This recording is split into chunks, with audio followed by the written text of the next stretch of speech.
haste! We must join our brethren in battle! Hey there, StarCraft fans! It's Falcon Paladin coming at ya with yet another edition of StarCraft Brood War Remastered. Today on Neo Sylphid, it's going to be Jaedong and Snow in a 2020 replay. I'm not sure I've cast this replay before at all, or this matchup before. RJB sent it to me, and I said, ooh. So top side, it's going to be a red Protoss player. Snow, bottom left, it's going to be Jaedong. He is our yellow Zerg player today. Love yellow, looks very good on Zerg players, especially me when I play StarCraft. I have been live streaming 6 days a week for the last couple of weeks now. Maybe you have noticed, maybe you haven't.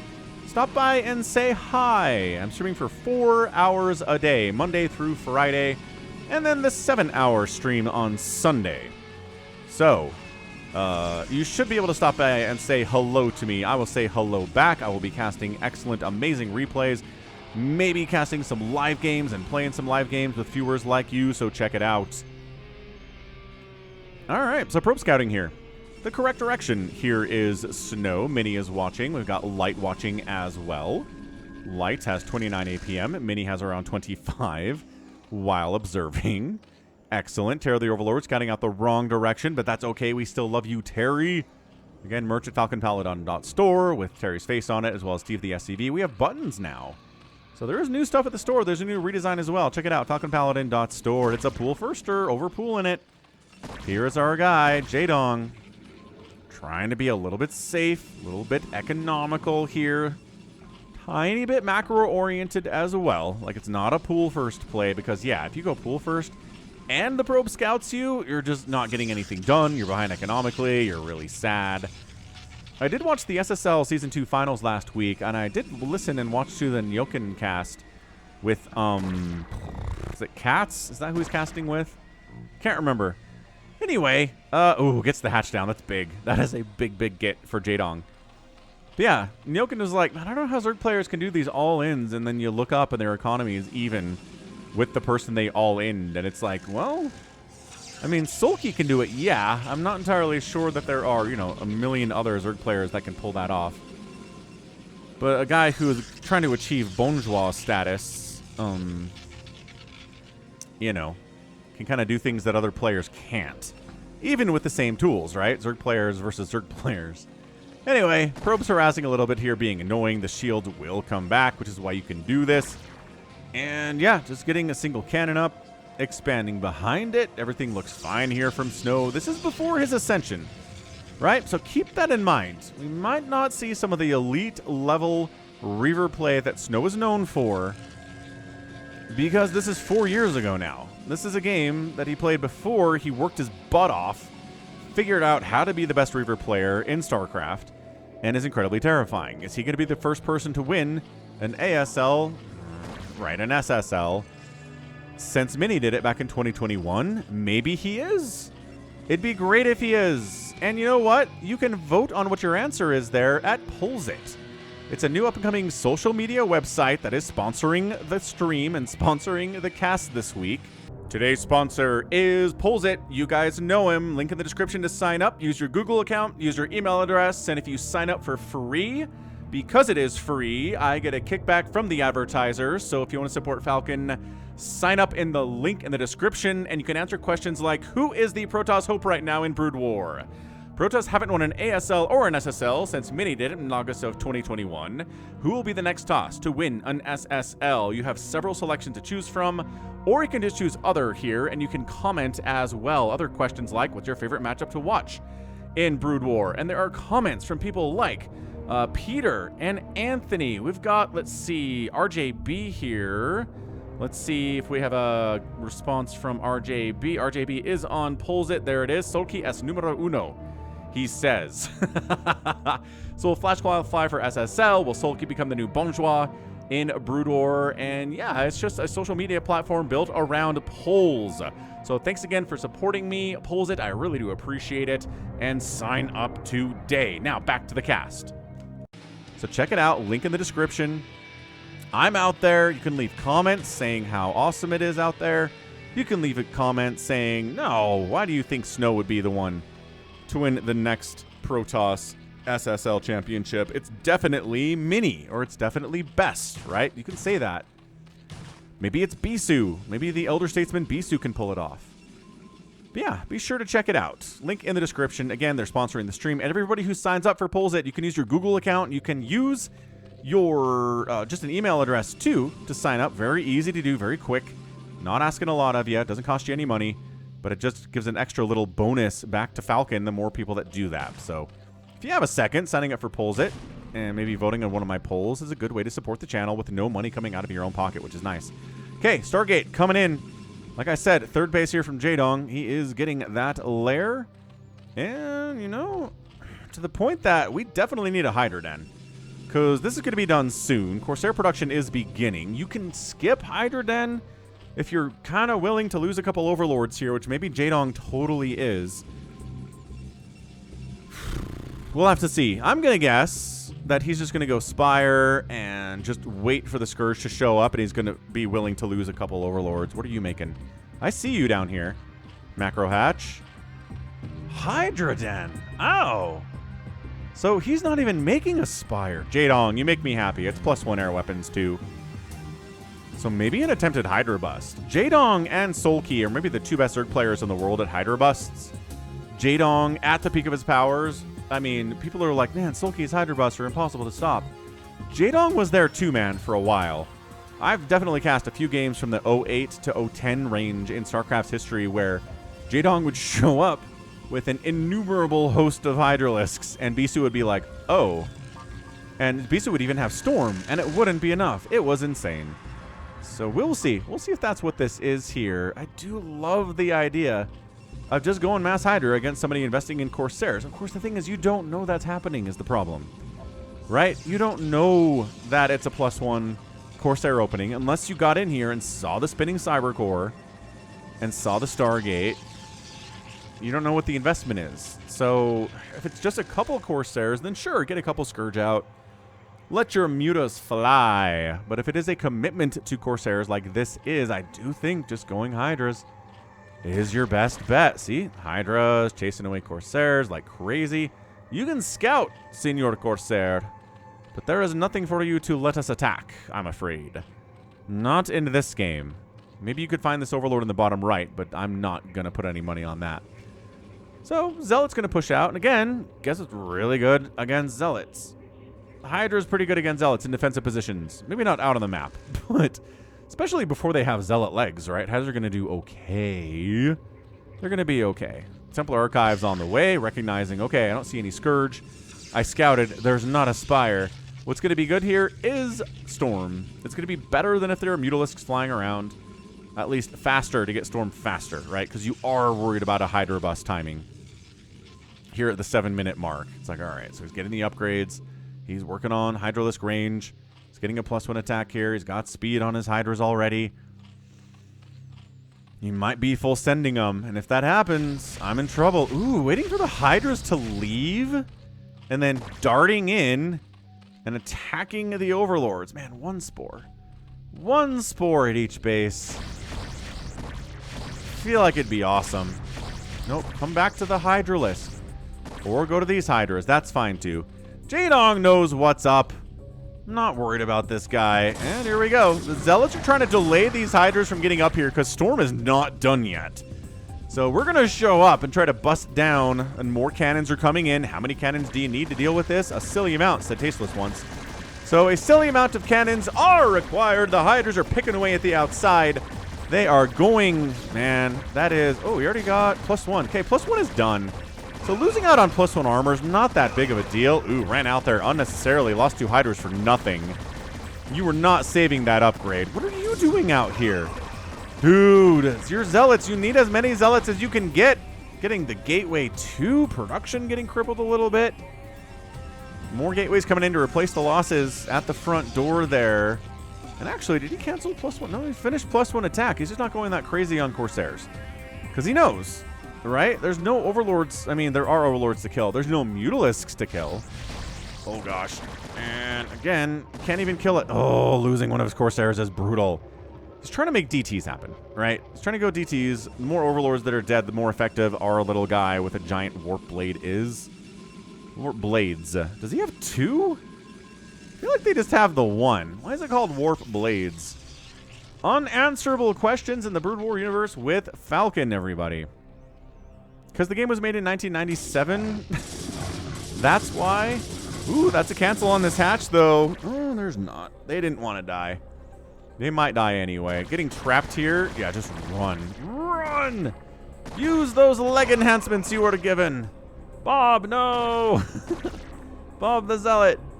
Getting picked off. He was at the back of the group there. He was the weakest of them all. There's a DT. There was a DT here. He's in a shuttle. I like that. DT in a shuttle seems pretty good. You got to be really careful with the number of hiders that are out, though. And yeah, you're not pushing this place anymore. There are High Templar there. That's not going to work out for you.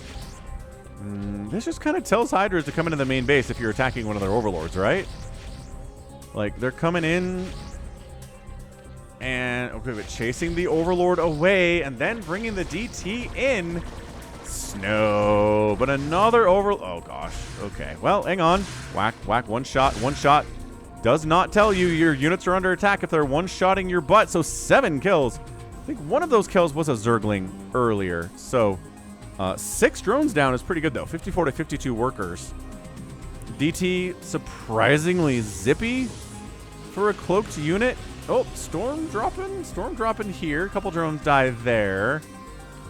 Maybe swinging off into the natural here too. Yes, pretty good drone pull, but still the hits. Oh, the shuttle got picked off with 2 High Templar inside it. That is unconscionable. And this guy knows he's dead, but one last swipe takes another drone down. Disgusting, disgusting DT plays here from Snow. So he killed a lot of workers, but he lost a DT. He lost 2 High Templar. He lost a shuttle. You want to keep those High Templar alive for as long as you can, for as many storms as you can. They're going to be good until the very end of the game. There's nothing the Zerg player can tech into where you're like, man, I'm sure sad I'm wasting resources on these High Templar. See? Nothing. Nothing they can do. Like, I guess maybe if the Zerg's going mass Ultralisk, like just nothing but Ultras, Storm's not going to be incredibly good, but it's still really, really good. And there's going to be Lings with it, too, because you're going to have Lings to minerals to dump on those Zerglings as a Zerg player, so having Storm's going to be good against those guys. There's just no situation where Storm is bad. So yeah, keeping those High Templar alive is great. We're into Dragoons now, because guess what? Dark Storm is not ready to go. We have a lair. We do not, in fact, have a hive here at 1140. That's okay. That's fine. Getting another hive up would be great. Another hive, I guess. Free High Templar snipe there. In the sense that Jaedong has made 87 hives. Are you okay? It's like, fine. You want to come up 2 or 3 at a time? You do that, man. Bring it. We'll fight you. Trying to pre-split against the storms that are sure to arrive. There it is. Right when the pre-split is not happening. And holding it. No, just trying to kill what you can. That Zealot's like, yes, I am the man. I have 3 kills, and they're probably all Hydralisks. More Hydras coming in. No sign of a Queen's Nest. Looking. Checking. Hoping. No Queen's Nest. Any sign of a robotic support bay for the Protoss? No. Definitely not any of those. So no Reavers, but also no Hive Tech out of Jaedong. So look. Jaedong is beyond reproach. He can do whatever the heck he wants, right? Almost any other Zerg player, maybe Sulky, I'd allow it. But any other Zerg player, I'm like, hey, you need a hive if you're going to beat Snow here today. You know what? Jaedong can do what he wants. If Jaedong wants to not make hive tech, he doesn't have to. So, good split on the lurkers. You can't storm more than one of them at a time. Coming in a little narrow choke like this is not great. When the Hydras show up, you storm them. But this delay tactic is good. Having a Sunken would be nice. Big fan of having Sunkens on these bases, but the creep doesn't extend very far. Like, look at how the creep is not extending into this area. I don't know why. Or down here either. Really. Neil Sylphid has some weird stuff like that. Queen's Nest coming in. All right, Jaedong, crisis averted. He's trying to get into the Dark Swarm stuff, but Snow is putting the pressure on now. And there are no Sunkens at this base, just lurkers. All right, man. Good engage coming in. Great concave setup here, too. Hydras do show up. Lings ready to go. Non-adrenal Lings because the hive is not even close to being started yet. Gonna have to kite back. Hydra's playing well. The Lurker flank attack from the backside is really nice by Jaedong. And he does cut off the retreat angle there from Snow. Snow falling back. Now there's nowhere for him to go. He can go up this ramp. But everybody's going to die here. This is just like those Hydras. Oh, wait. Did he clear it open? Did he clear open an escape path? He did. By bringing those Zealots in from the right side, clearing out a couple of those Zerg units, and he does escape with some of his dudes. Not all of them, but some of his dudes. No storm available on either of those High Templar at the moment. Ah, one of them gets picked off. 2 days to retirement. Absolutely brutal.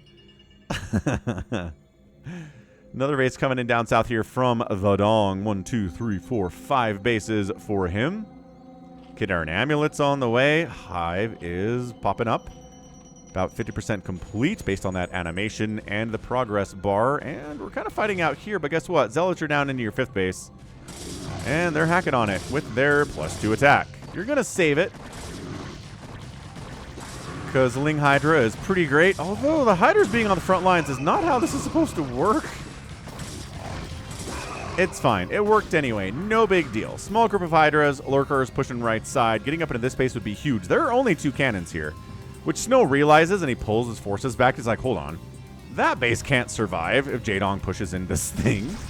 Not even close. Okay, well, we got our obs. Is there only 2 obs here? There's no overlords, though, so we can't snipe the obs. Oh, there's 4 observers here? Dude, okay, there's 4 observers. That's a tall order to snipe every one of those obs, man.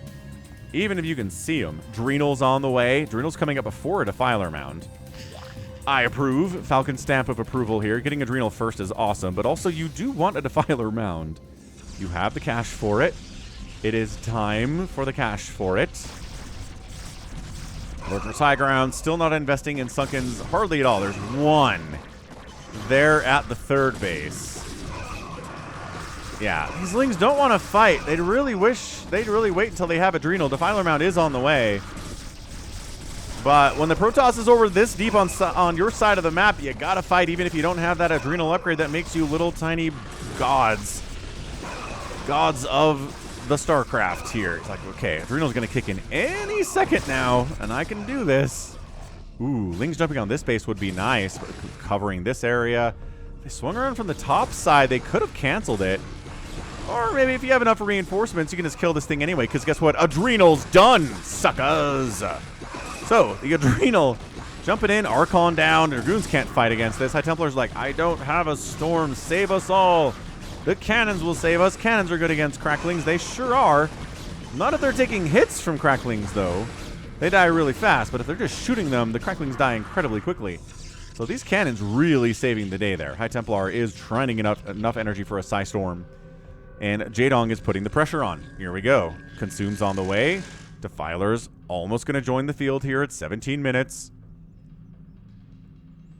And Jaedong's the one who's putting the pressure out there right now. Going to try to get up on this 5th base. And even without this Dark Swarm or anything. This is really bad news. Reinforcements are trying to come down and deal with this, but the High Templar intercept. Hang on, hang on. I'm not sure if they're going to get the Nexus, though. No. Way too much here. By that, I mean there are 5 Dragoons. So you got this, man. And the op. Ooh, but Cracklings. Cracklings joining the party. Also, we do have a storm drop here that doesn't actually engage. Not a single storm was cast by that guy. Cracklings on your Nexus. It's going to die real fast with 3 Cracklings, a Lurker, and 2 Hydras. Okay, Nexus down. Huge deal. Reinforcements did not get here in time. Did that size drop ever do anything, or did it get picked off? It's 57 workers for the Zerg, so even if they got some hits, it wasn't that much. 9 kill Archon. Once again, probably brought some kills in when he was a couple High Templar, but we understand that. Enough Overlords here for detection purposes, I guess. But Snow's going to retake that 5th. Going to be a big deal for him. And maybe get back out on the warpath here. But he's going to start running into Dark Swarm. I don't know if I saw Plague come through the production tab yet. So we will play this like we're watching a live game where we don't have a production tab. No, I'm just kidding. Plague got started. We're not doing that anymore. Plague is not ready to go. 6th base coming in unsupported. Like, really unsupported 6th base. By golly, a single Zealot checking this would be really nice from Snow. Snow? Not doing that. Really going after more of a mining out base instead, which not as good of a target, but there are a lot of macro hatches here. And Jaedong's completely out of position to stop this. Dude, Snow, get him. Get him, Snow. There's the Dark Swarm. There's the Lings all in there. Zealots on top of your drones, though. It's going to be sub 50 workers now from Jaedong. Absolutely brutal. Defiler gets killed, popping out of an egg. Immediately dies. Storm's trying to cover this. Dark Swarm. There are Lings inside that Dark Swarm, sir. They have the Crackling upgrade, and they are mean. Zealots just going after hatches. Hatch down. Worker count again, 58 to 49 in favor of Snow. Zealots getting inside the Dark Swarm to fight against these Hydras. It was Hydra Dragoon for a second there inside the Dark Swarm, which is very funny. Like, absolutely hilarious. And Archon's in the mix too. The battle for this base is intense. But eventually, I don't want to fight inside that Dark Swarm, even if we are Zealots and we are Archons. High Templar's like, just let me get one more storm off. 12 kill Archon going back to town on this hatchery. Jaedong losing a lot here, man. I don't think the trades have been all that good. 120 to 83 supply. This High Templar's like, don't notice me. Don't notice me. I almost have a storm. Blah. Observer coming in. This base being alive is a minor miracle. It's just a question of knowing that it's there, right? A question of intel from Snow in this game. Ob swings on down. Is there anything crazy happening? Is there an Ultralisk Cavern coming in? No, none of that stuff. Just Ling, Lurker, Hydra, Defiler. Okay. Observer's doing a great job kind of keeping an eye on things. 0 kill Dark Templar is out. He is the successor of the Dark Templar that got, 10 kills before he got wiped out earlier in the game. 5th base up and rolling. No gas income here. Lings try to roll in, but no. Just by yourselves, that's not happening. With Defilers, now we're talking. Now we're talking. Actually, it's pretty available now, but no, reinforcements are coming back in. Yeah, if you're Lings and a Defiler trying to attack a base, the defense of a single High Templar is often enough. If you have a whole bunch of Zealots here, too, with 3-1-1 upgrades, you're going to have a good time. 2-2 Lings are here with the Adrenal. Good Plague. Plague-oo. Catching a bunch of those Zealots. Making them a lot harder to kill, but it's still like one Zergling for every Zealot in this composition. That is not enough, my friend. DT all up in here. Gets 1 kill before he gets picked out. Not exactly the best. Jaedong did think it was worth it to retake that base. And, yeah, getting in this ramp. It's not a ramp. It's a choke. It looks like it's high ground, but it's not.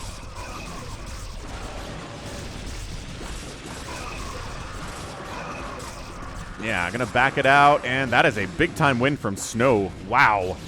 He just crushed that. 174 to 108 supply. Snow economically doing what he needs to do here, taking down drones, killing hatcheries. Only 53 drones here from Jaedong. He'd really like to have 60. Nice Plague, nice Dark Swarm, and Snow rebuffed. Just a little bit. He says, I'll fight you out here if you want. And the Hydras against the Archons are pretty good. But inside the Dark Swarm, nobody wins that battle. Hydra's actually kiting back entirely here. Reinforcements coming in from Snow all of the time. Oh, wow. All right. So it looks like, yeah, Snow is up too much supply here, man. 172 to 102. He's taking Plagues. Yeah, Dark Swarms exist, but it is just too much Protoss. The Zerg player was economically stunted too much to get up to the worker count he needed. It's worse now. GG! Snow gets the win in a 23-minute PvZ on Neo Sylphid against the legend Jaedong. Way to go. Like, way to go, Snow. That was a really fantastic showing there from Snow. Like, even before he became the Reaver Master that he is. He never made a single robotics support bay. Not a one. Never even thought about making Reavers. Okay, he probably had the thought of Reavers pass through his brain for a minute. But he never made one. Never came close. Yeah, just macro, right? Just gateway man stuff. A lot of Zealots, a lot of Dragoons, a lot of Archons, a lot of High Templar, good Storms, dodging the Plagues as well as you can, dodging the Dark Swarms as well as you can, defending this base once, losing it, defending it again, and then just pushing onto Jaedong's bases and killing those, and he got it done. So good aggression. Didn't rely very heavily on Corsairs at all this game, but did get faster Storm, did get a lot of High Templar, really never stopped making it, got good upgrades, defended his bases, kept the pressure up on Jaedong pretty much the entire time. Did lose out on a Forge and a Gateway at the front here, right? That +1 armor got denied, which is interesting. But it had just gotten started. I mean, if you can take down your enemy's +1 ground attack with that Forge, you're going to have a better time. So, GG. GG. Snow, even without the Reavers, even before his current monster reign of terror on the ladder and all through these major and premier tournaments outside of ASLs or SSLs. But still, getting a lot of accolades here. Takes down a Jaedong in a PvZ. Hard fought, but Protoss takes the win home today. 208,000 points, 184,000 points here in favor of Snow. We got an outproduce here by Jaedong, an outkill by Snow. Numbers do favor Snow here, and the resources are going to tell us a story as well. Way too close for comfort, man. Only about 5,000 resources in 23 minutes is not going to pull it off. Too many bases for Snow, not enough bases for Jaedong, too many hatcheries killed, too many drones killed, and that's that. So again, check out Polls It. Up-and-coming social media site directed entirely around polling. Pretty simple. Not something like big to wrap your head around or anything, but sign up with the link in the description, and we will get every new sign-up does give us a better, just a bigger bonus for Falcon for this advertising spree. So check it out, and that's going to be it for me. This has been Falcon Paladin coming at you with yet another edition of StarCraft Brood War Remastered. Go ahead. Hit that like button, hit that subscribe if you like what you saw and what you heard today. You can also catch me on Twitter, Facebook, Patreon, and Twitch, all /Falcon Paladin. And until next time, as always, thank you so much for watching, and you take care of yourself.